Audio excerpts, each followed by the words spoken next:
There's often an intersection between three kinds of things. I would say ego, ignorance, and fear are this, bad Venn diagram, I guess, if you think about it that way. Yeah, because the middle sucks.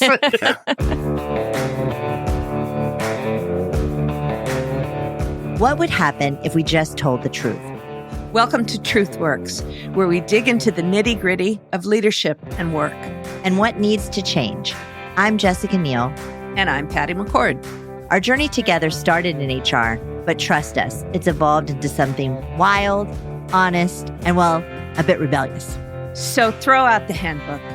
We're here to redefine rules to work for us, not against us. Let's dive into another episode.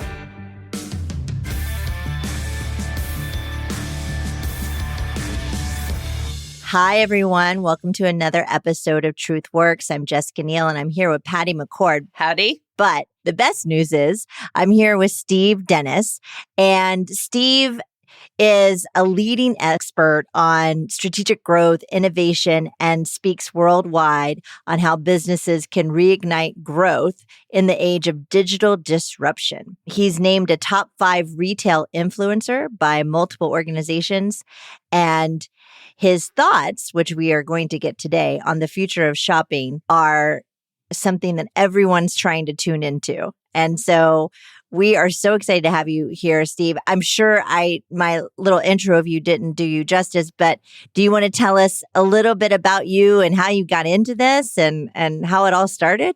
Well, first of all, thanks for having me on. I've been on, I guess, a path of being interested in growth and innovation for a long time. I think I've always loved doing the newer kinds of things. And so way back when, I guess the early 90s was when I first got into retail. And not because I decided I really wanted to be in retail, it was more the particular opportunity. And then, retail kind of grabbed me, and I worked with a couple different brands and usually working on the more interesting strategic problems.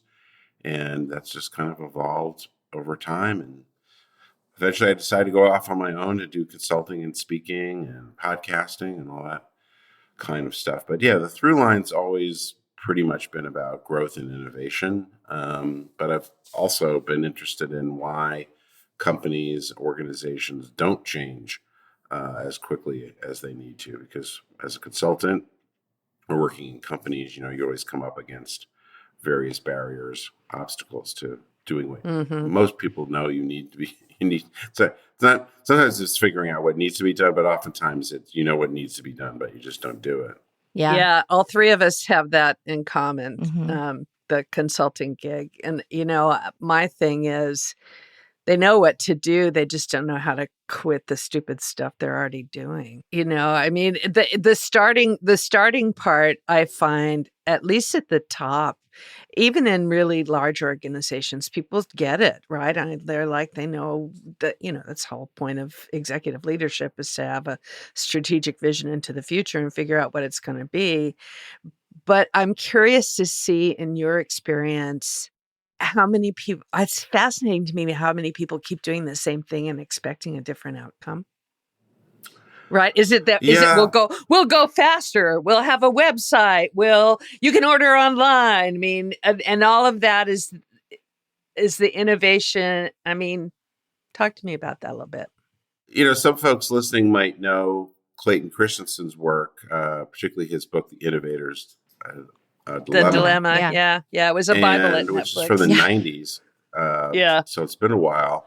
But one of the things he points out, which I think is still very much in play, is good managers are really good at managing, right? They're not necessarily good at taking the leaps that they need to. And this tendency to try to maintain the status quo or evolve fairly incrementally is kind of baked into a lot of cultures, as well as, just literally how many managers, many executives are compensated. So I don't think this phenomenon of defending the status quo is so new.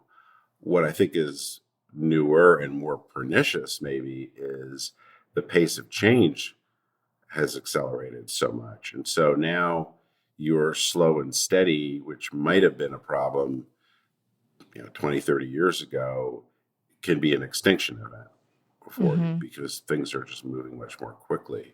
But I think it's a pretty universal experience. I think most of us have had working, whether you work for a large company or a small company, is this just tendency to kind of turn the knobs a little bit and optimize, not necessarily move to a really different place. And if you're in an industry that's not changing that quickly, that's fine. Like I found myself saying, I don't know why I pick on dry cleaning, but I don't feel like my dry cleaner is going through a lot of disruption.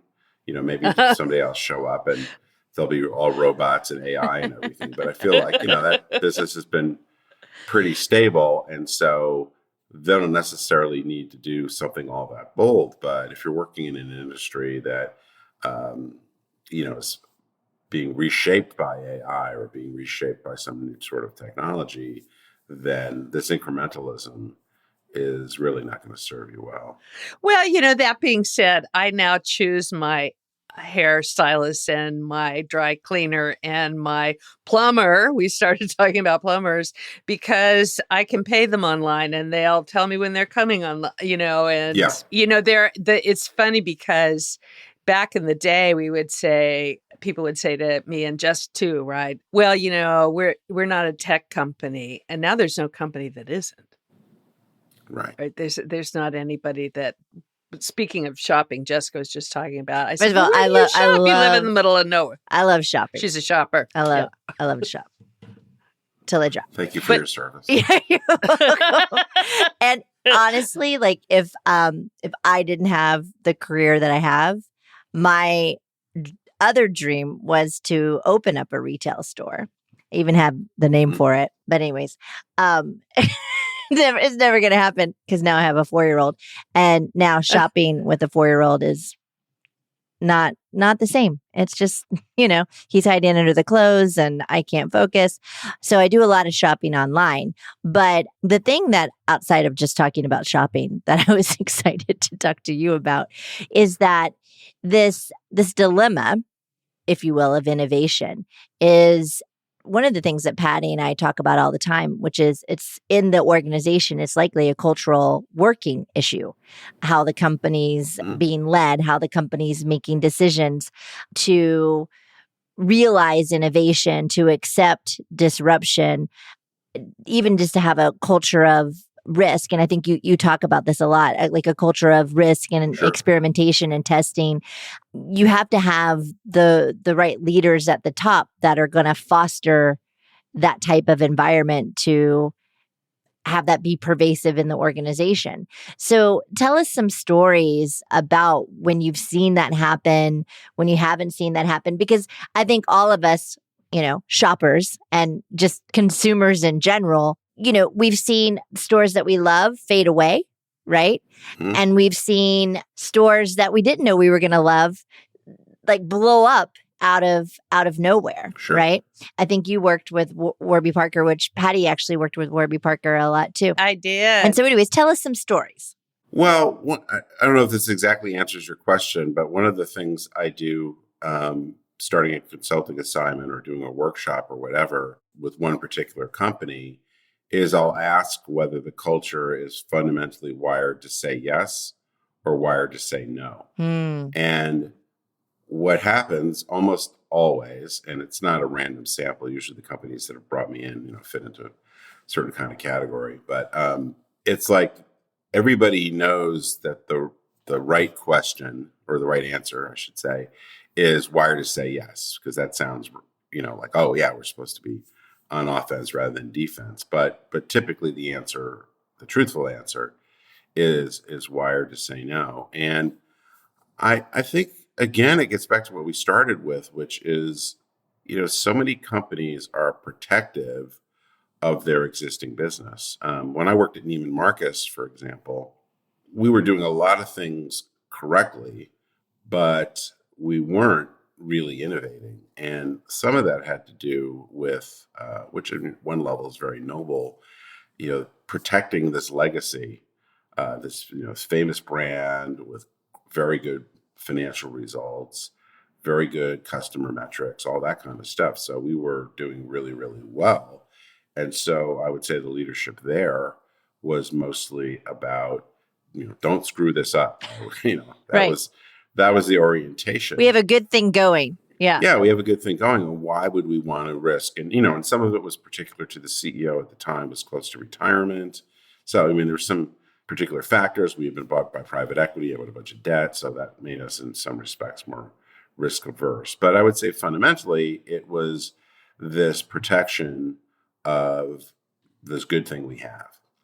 Unfortunately, some of the data we had in terms of where we had weakness and exposure, was concerning. What was the data? Well, what it showed overall was that we were doing very well with, our very best customers. Our metrics were good, but pretty much for everybody else, we were seeing weakening metrics, whether that was frequency, spending levels, etc. And when we first saw this data, it wasn't entirely clear why. But we started to figure out that the more we focused on our top customers, the more we were, in essence, pushing away newer customers. And a lot of that had to do with price. Right. And the problem was we were trying to be a growing business. Like, if you didn't want to grow and you just want to be super profitable, you could focus on a relatively small group of customers that loved what you did. But we were opening new stores. We had fairly big stores to try to drive volume. And the more we leaned into what historically had made us successful, the more we were not bringing in new customers or growing newer, mostly younger customers. So, it looked pretty obvious to a few of us that we had basically overplayed our hand and we needed to start doing some different things. But that was perceived as being fairly risky. Mm-hmm. You also said something earlier that I thought was really important, because you said your bonus is based on it, right? When you talked about the retiring CEO, it's like, I remember one time somebody got me the compensation program for Blockbuster. No, it was Comcast executives. And the whole top team at Comcast was about ready for retirement. And their whole bonus system was based on incremental progress on the year before's performance. Right. So they literally, and it was more than their base salary. Yeah. It was 2x their base salary was in bonus. And so they were literally paid to not innovate. Yeah. And that was, if you listen to their earnings, it was such an insight for me, because I thought, oh my God, people do what you pay them to do. Yeah, they do. What? I mean, it's one of those things. It's like, well, duh, but it does factor in to systems and processes that you have in big organizations that have always worked. I mean, that's the other thing, is like, don't fix it if it's not broke, right? Yeah, I think, it's very hard. I mean, it's easy for me on the one hand, and what I try to do in Leaders Leap is give some advice around ways to do things differently. But there's no denying that publicly traded companies often aren't positioned to do the riskier things that might actually lead to better issues. If we look within retail, one of my favorite, I don't say favorite, but common things to pick on is the performance of department stores in the U.S. And when I left Sears in 2003, aside from it being pretty clear that Sears wasn't going to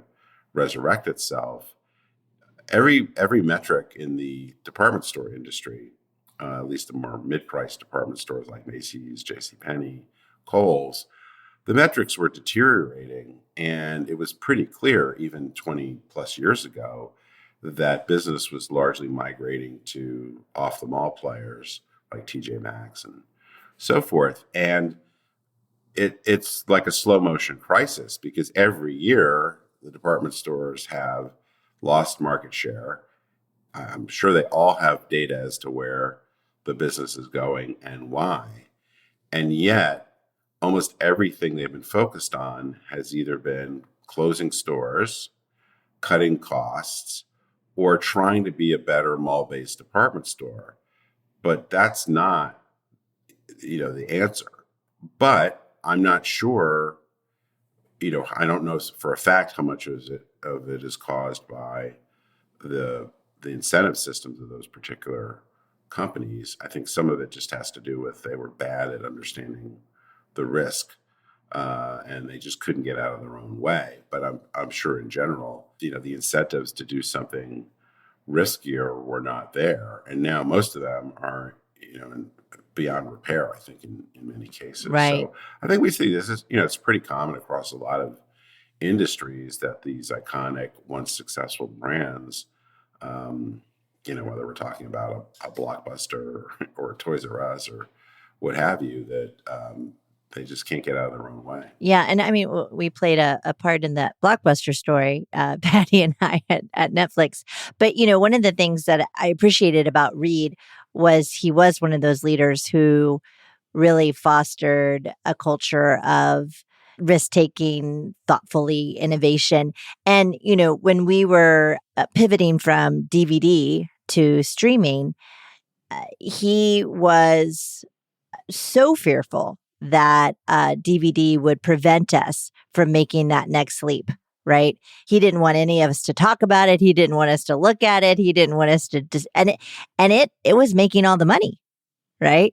It was paying all the bills. It was, paying for the innovation behind streaming. But he pushed us really hard and himself really hard to not let that thing that made us so successful in the first place prevent us from taking this next leap and being uber successful for what he really realized was the future. Right? But to your point, a lot of leaders can't get out of their own way. But talk to me about leaders leap, right? And what does that really mean? And like how can the people in our audience like understand that, whether they're at the top or somewhere anywhere in between? Some people joke around that I just like the word leap because it's nice alliteration with leaders. Which sounds good. I don't hate it. Yeah, it does sound good. I mean, it does. I think it does sound good. But, I like this idea of just really the visual connotation of leaping because, it takes you leap forward, you leap higher generally. And so it's going from one place to another. And the leaping concept works two ways within the book. One is, I think, fundamentally, as an organization going from one state to a different state. If the world is changing very quickly, and Netflix is a great example. I love using the Netflix example, not just because I'm on with you, but I use it in the book because, Netflix is not a particularly old company, but it is, changed the business model pretty fundamentally a couple of times already. Yeah.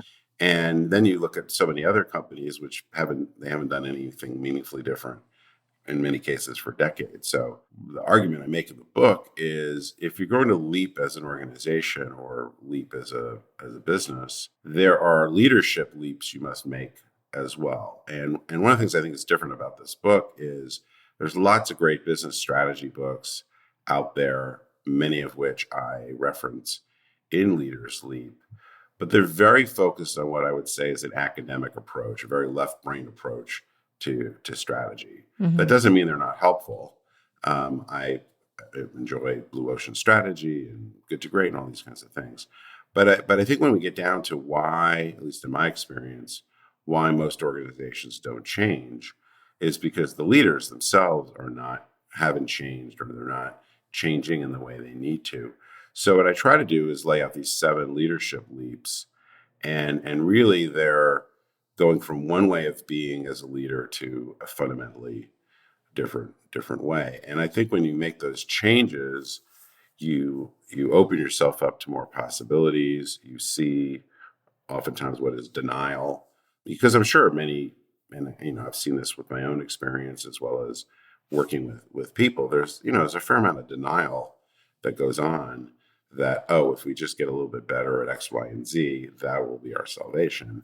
And in a lot of cases, we're just kidding ourselves. So there's a lot of steps that go into being able to see where your ego is your worst enemy, how to think differently and more expansively about solutions you can provide to your customers, how to pick up the pace of change and see risk in a different way.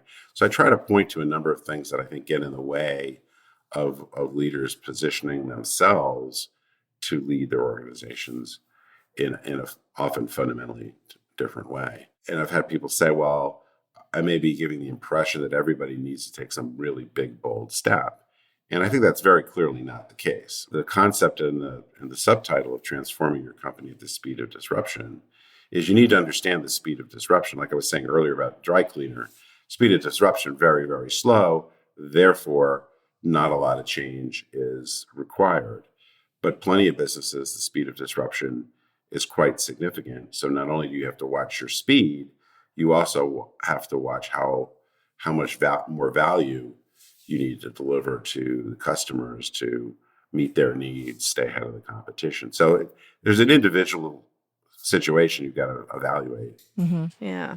When you're consulting and you think of the 7 concepts, what's the one that folks get most hung up on? What's the hardest one? I don't know that there's one. Just depends on the person, or well, I think there's often an intersection between 3 kinds of things. I would say ego, ignorance, and fear are this, bad Venn diagram, I guess, if you think about it that way. Yeah, because the middle sucks. Yeah. And, so ego is often is not letting go of what's made you successful in the past to be able to be open to other ways of leading. I would say that's a common characteristic. We've got the hammer, we're pounding. I would say Liam Neeson, I've got a very particular set of skills and I'm just going to keep using them, even if they're no longer appropriate. I think ignorance, and I know ignorance is sometimes, maybe I need a better word for it, but I think often we have this tunnel vision. And so what we look at as our playing field, or however you want to describe it, is too narrow. And, I think the Netflix is a good example. If you think about, and it's such a cliche to say, what business are you in? But, if you think of yourself as in the video rental business through stores, that's, as it turns out, it's way too narrow a definition, right? And so you've got to open the aperture and be able to consider that consumer needs might change, technology might change, your particular form of distribution may not, for whatever reason, become workable. And I often see companies that have defined the business they're in too narrowly, and therefore they don't look and see things coming from outside. I was just going to say, and then they, when you look at the competitive landscape, if that's your framework, your mental framework, it's all the same has-beens too. I mean, I don't mean to use such strong language, but it's like the competitive set changes dramatically. And I look at retail sometimes and I'm like, didn't you see Amazon coming? Yeah. Like, did you like miss that part? Well, I think that's maybe where the fear comes in, right? Because when you were talking about denial earlier, Steve, I was thinking, like, is denial fear, right? But talk to us about the fear part. Well, I think, there's the very basic level, which is most people, myself included, aren't generally super comfortable with being uncomfortable. And if you're going to do something quite different, you're probably not going to feel very skilled at it, at least in the beginning. Your intuition about whether it's going to work or not is probably not super helpful. So I think a lot of what keeps people from doing things, even if they're kind of convinced they need to do it, is they don't want to look foolish. They don't want to not get their bonus. I mean, there's a bunch of things that keep people stuck. And I think if you go back and look at many companies inside retail, outside of retail, in retrospect, it looks pretty obvious that they should have done something Yeah. different, having worked on some things and having firsthand knowledge of why things didn't happen. I mean, I could tell you, for example, when I was at Sears, we did not have a lack of knowledge about why we were losing relevance. But we were very afraid that by doing some of the things that looked like good ideas at one level, we would risk our core business. Yeah. And that was, the argument always circled back to, well, sure, we could open a home improvement warehouse or we could acquire Home Depot or whatever. But then, what are we going to do with all these mall stores we own? One of the quotes I have in the book, I'm forgetting now who it's from, is, why was God able to create the world in 7 days? He didn't have to worry about the installed base. And this kind of installed base issue is really huge. Yeah. And so It is. the fear gets back It to what we said is. earlier, the fear of screwing up what you already have and what you already know is also overwhelming, it can be overwhelming. But, when you step back, you realize, well, trying to protect a dying business model is actually very stupid and very risky.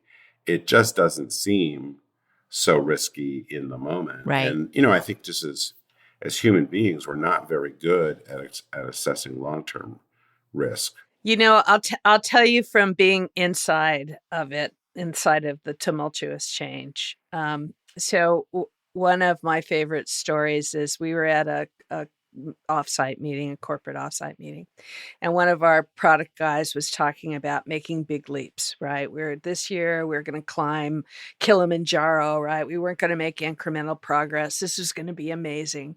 And at the end of the meeting, we always did a Q&A with Reed and me. Reed's the CEO of Netflix and me. And we'd say, does anybody have any questions? And at the time, we had this pervasive thing that everybody talked about, which was the culture of fear, right? Are we creating a culture of fear? And are we just going to use people and throw them out? And, so this person brought it up, and Reed, our CEO, said, you just talked about climbing mountains. You talked about climbing K2, right? You have to have oxygen, right? If you fall down, you will die. And his point was like, you got to find of course it's scary, right? If you're not scared, you're not pushing hard enough. Right. On the sort of fear and working through that, as we were just talking about, and pushing through the uncomfortable, is there a story maybe from consulting or just that you know of where you went in and a company actually recognized this, they had the knowledge, to your point, and then they went there? And not only did they go there, they pushed through and brilliant things happened. Well, I don't know if this is exactly to your question, and I don't know too much about the internal dynamics, but I was at a conference 8 or 9 years ago now, where Gary Friedman, the CEO of now they're now known as RH, but Restoration Hardware, was presenting his vision for these gallery stores. And I remember thinking that he was just nuts. I remember like the chatter afterwards was, well, that was a cool presentation, but that's never going to work. And if people remember, Restoration Hardware at the time was, these little stores, which was sort of a mishmash, or grown to be a mishmash, like tchotchkes and weird gifts and, a little bit of home furnishings they had put in there. So to go from and it was very much not working. So it was clear they needed to do something different. But to go from that to say, well, over time we're going to migrate to these palaces of, if people have been in them, they're beautiful, large, restaurant, and pool, and all this kind of stuff. I mean, it was really, really huge. And I don't really know.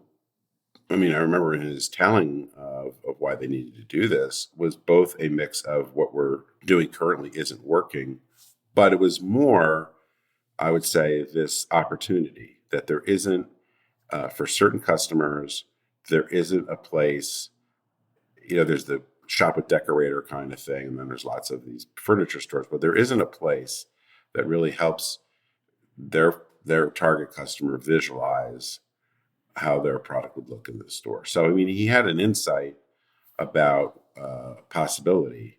So I think it's one thing to manage through a little bit of the fear of, we're going to be out of business if we don't do something different, kind of that walking the plank kind of thing. And that was part of it. But I think it was also showing a vision of possibility. And I think even though that was a big risk on their part, it was exciting. That's a Great example. Great example. Yeah. Another thing that I was thinking is building the culture of testing and experimentation. Because as you were just talking about, here's the Restoration Hardware CEO has this like sort of vision. We're going to build these beautiful galleries, and people are going to eat lunch and have wine and sit by the pool, and that's a big leap, right, from where they were. Yeah. It was more of a swing for the fences. Yeah, right. But he also, step change. Exactly. But he also had like a vision that he saw that maybe others didn't.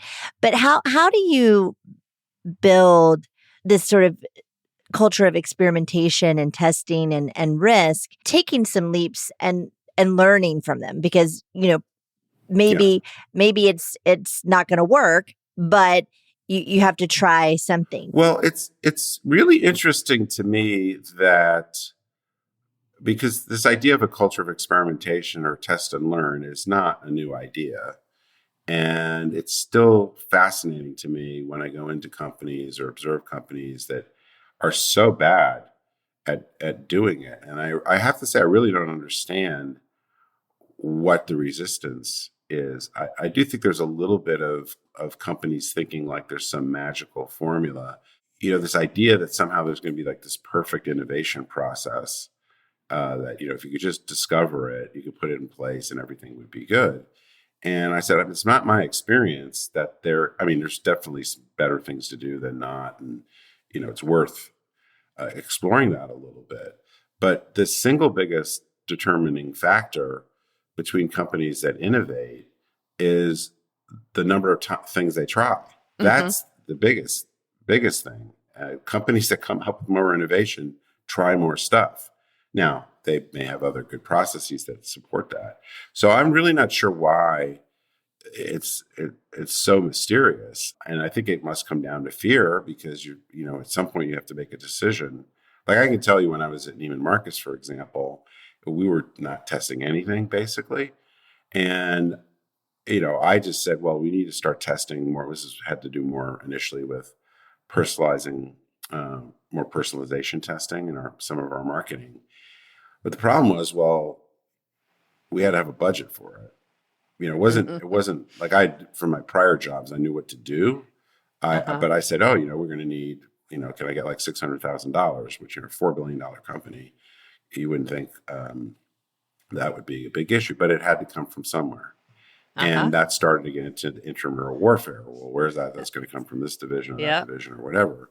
And, what's the ROI on it? Well, I don't know what the ROI is on it because we haven't done it yet. And so I think there's a lot of this just sort of cultural barriers that keep people from doing it. And so usually it takes, unfortunately, it takes top-down leadership. Or, in my case, I basically said, well, you just hired me to come in and lead growth and innovation. I kind of like was whining about, well, I got to have some budget to do some stuff. And so I basically was a pain in the ass until I got some money. Well, that's what I think a lot of people have to be internally. If they have to be a pain in the ass until somebody listens and lets them do it, or gives you a chance and you can prove it. Right. It's not just the listening. I think it's the, Jessica works with startups a lot, and I do too. It's comforting when I say to them, look, your whiteboards aren't full of fabulous ideas that are all incredible. They're full of like, not that, because you don't know if it doesn't work unless you try it and fail. Right. Well, I think you also have to reframe the problem sometimes. Like what I've done sometimes with retailers is it's almost like anybody coming in with a new project. It gets put, often an unusual amount of scrutiny that's not appropriate.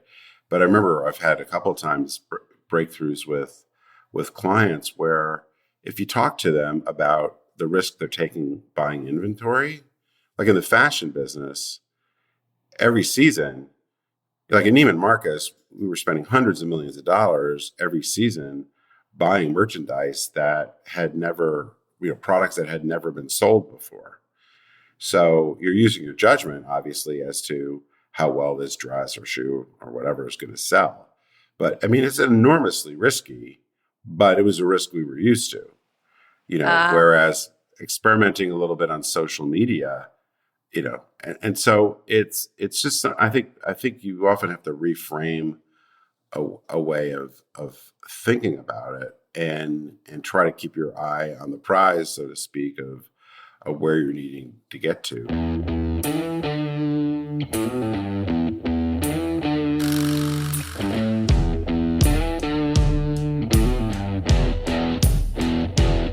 Well, thank you, Steve. We've loved having you. Will you join us on a career confession? Sure. Do you want me to read scared. It, Jess? They're fun. Yeah, go ahead, Patty. I've been working my way up through different roles since I graduated college a decade ago, but I feel like I've stagnated out of fear of the next step. I really want to be a great manager and have more responsibility, but to be frank, I don't know if I actually have it in me to be a good leader. Are the best leaders inherently born with some sort of confident superpower, or can us shy ones find our voice too? I'd love to hear about anyone's transformation. Ah, that's a good question. Mm-hmm. What say you, Steve? I generally think it's a myth that people are born, with some inherent gift. I think it's typically, a mix of the right circumstances, focus, and practice. I will say in my own personal case, one of the things, and I'm still working on it, but and people sometimes find this funny given that I do public speaking, things like that, but I was very introverted and I really avoided uncomfortable situation, sort of socially, what for me felt socially awkward. And I had one job where it was a real gift that a guy who worked for me basically said, "Hey man, you need to get out and press the flesh and people need to get to know you and all this kind of stuff." And that just filled me with fear. And but he was right. I needed to do it. And I just needed to suck it up and start trying things. And, it did not come naturally to me, but over time, I've largely gotten over this social anxiety. I don't love small talk, all these kinds of things. So I think if it's something and I was committed to being successful in that job and hopefully moving up in the organization. So I was like, okay, I guess I got to figure this out. And I was largely able to. Now, I do think there are plenty of people that are better at it than I am, for sure. But I think a lot of these fears But you pushed yourself. Overcome. Yeah. Well, if it's important, and I think if it's important to you, and you put in the reps, chances are you'll have some level of success. Much of it's learned behavior. Yeah. Yeah, and I think the other thing too, I would suggest as part of this, but I think it's good advice in a lot of aspects, is try to get away from the comparison game, because there's always somebody who's better at whatever, than you are. So you don't have to be the absolute best on the planet at whatever, but you can be very competent and skilled in an area if you put your mind to it, and get advice from people and be open. Yeah. Yeah. No, I love that. I think you're absolutely right. The comparison game, it's not a game that you want to be playing and you'll never win. Right. But I love what you said about practice and reps, because I agree with you. I don't think you're born a leader. You become a leader through practice. You become a leader through being open and being humble and admitting mistakes and wanting to get better and listening. And those are the best leaders who do those things, right? Mm-hmm. Who, to your point, want to do it and they decide they want to, and then they go off and learn how to do it. Right. And they practice. And so I think that was perfect advice, Steve. Yeah, and I also want to comment on how you said you had a mentor, or you had somebody who took an interest in you.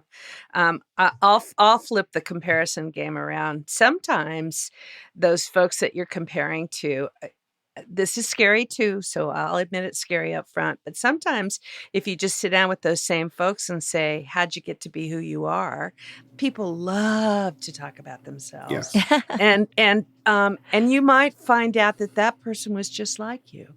Mm-hmm. Right. Absolutely. Or Yeah. has a different, so I often advise people to say, find somebody that you think's doing it right Mm-hmm. Hmm. and ask them, because Yeah. they probably weren't born with it either. Oh, I think it's actually, I mean, it's great that we can see so many experts, whatever, on social media, but usually by the time they get on your radar screen, they're quite skilled and practiced at what they're doing, right? But you don't know, and it's sometimes funny to Yeah. go back and I mean, I've done this a little bit with some of my speaking, where I've gone back and looked at early versions of what I did, and I was terrible. And Yeah. and, I think if you look at, whoever you hold out to be this amazing speaker or influencer or what have you, yeah, I think a lot of times, the journey they've gone through to get to that level of skill, Everybody started wasn't, somewhere. they Yeah. didn't come out of the womb, being able to Yep. do whatever they do. Yep, that's true. Well, Steve, thank you so Yeah, much for thank joining us you. today. And Thank you. congrats Enjoyed it. on all the things, the book, your success, your speaking. We're just big Thank you. fans. So thank you so I much. appreciate that. Also, if people want to find you, where should they find you? Well, I'm pretty active on social media, particularly on LinkedIn, but also Instagram, Threads. I hate to say X, but I'll say X as well. But also I have a website, which is StephenPDennis.com. Stephen with a V, the correct way to spell Stephen, by the way. Well, thank you so much, Steve. It was such a pleasure. We loved it. Thanks for listening to TruthWorks. This episode was produced and edited by Megan Hayward and Mick Finnegan. Thank you to Kathleen Speckert and the whole Edit Audio team.